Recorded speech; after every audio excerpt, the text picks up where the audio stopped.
Le monstre gentil de la montagne Froussarde. Il était une fois, niché au milieu d'une plaine immense, une montagne très spéciale, la montagne Froussarde. Elle s'appelait ainsi parce que tous les habitants du village en bas, les craintifs, avaient une peur terrible de ce qui vivait en haut. Selon la légende la plus ancienne, tout en haut de la montagne Froussarde vivait un monstre horrible. On disait qu'il avait des dents comme des poignards, des yeux qui brillaient comme du feu, et qu'il passait son temps à crier « J'ai faim de vous !» Le village des craintifs vivait dans la peur. Les enfants n'avaient pas le droit de jouer après le coucher du soleil. Les portes étaient toujours fermées. La joie était devenue un murmure. Dans ce village vivait une petite fille qui n'était pas comme les autres. Elle s'appelait Lily et elle n'avait pas peur. Enfin, elle n'avait peur que des chaussettes dépareillées.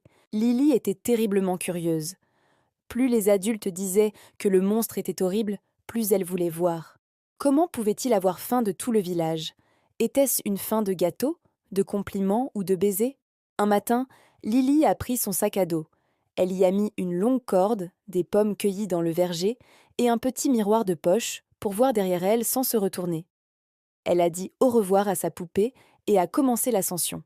L'ascension était difficile, mais à chaque pas, Lily rencontrait les preuves des légendes que les craintifs racontaient.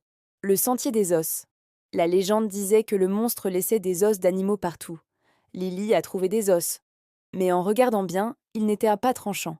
C'étaient de vieux bois blanchis par le soleil, avec des formes drôles. La caverne des cris. La légende racontait que le monstre criait « J'ai faim de vous !» Lily a entendu un bruit terrible sortir d'une caverne. Elle a glissé son miroir de poche. Elle a vu un vent très fort soufflant dans un trou dans la roche, qui faisait le bruit d'une plainte, amplifiée par la montagne. Les traces de pas géantes. La légende disait que le monstre laissait des traces de pieds immenses. Lily a trouvé les traces, mais en y regardant de près, elles n'étaient pas profondes. C'étaient les traces d'un éboulement de terre, qui ressemblait à des doigts gigantesques. Lily a compris. Les craintifs avaient pris des choses naturelles et les avaient transformées en histoires effrayantes par peur de l'inconnu. Enfin, Lily est arrivée au sommet. La première chose qu'elle a vue n'était pas un monstre. C'était un énorme rocher qui ressemblait à un visage. Et derrière ce rocher, il y avait le monstre. Le monstre horrible était un être immense et poilu. Oui, mais il n'avait pas des dents comme des poignards. Il avait des dents arrondies comme des galets. Ses yeux ne brillaient pas comme du feu.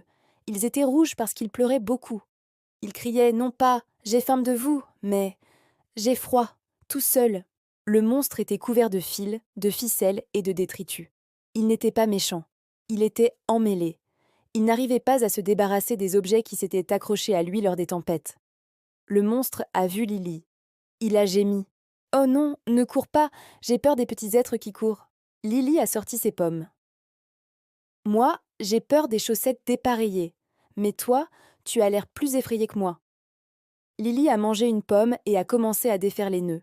Elle a utilisé sa corde pour atteindre les nœuds les plus hauts. Elle a utilisé le miroir pour voir derrière le monstre. Le monstre s'appelait Gronchon, car c'était le seul bruit qu'il faisait sans le vouloir. Gronchon a expliqué que le vent lui faisait toujours crier « J'ai froid tout seul » et que cela effrayait les animaux.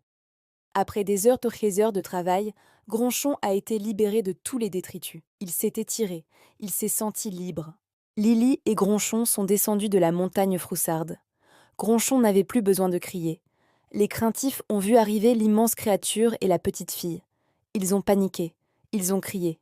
Lily a levé la main et a dit « Ne criez pas, il n'a pas faim de vous. Il avait juste froid et il était emmêlé. » Gronchon a souri de ses dents arrondies et a fait quelque chose que personne n'attendait. Il a utilisé les vieux bois blanchis, les os, qu'il avait trouvés sur la montagne et a construit un petit pont entre le village et la montagne. Les craintifs ont osé traverser. Ils ont vu le trou dans la roche et ont compris d'où venait le cri. Ils ont vu les vraies traces de pas. Le village a cessé d'avoir peur. Ils ont compris qu'il est facile de croire à une mauvaise histoire, mais qu'il faut du courage pour aller voir la vérité. La montagne Froussarde est devenue la montagne des amis. Et le monstre horrible est devenu le gardien des histoires vraies, toujours prêt à rassurer les enfants avec une pomme et un sourire.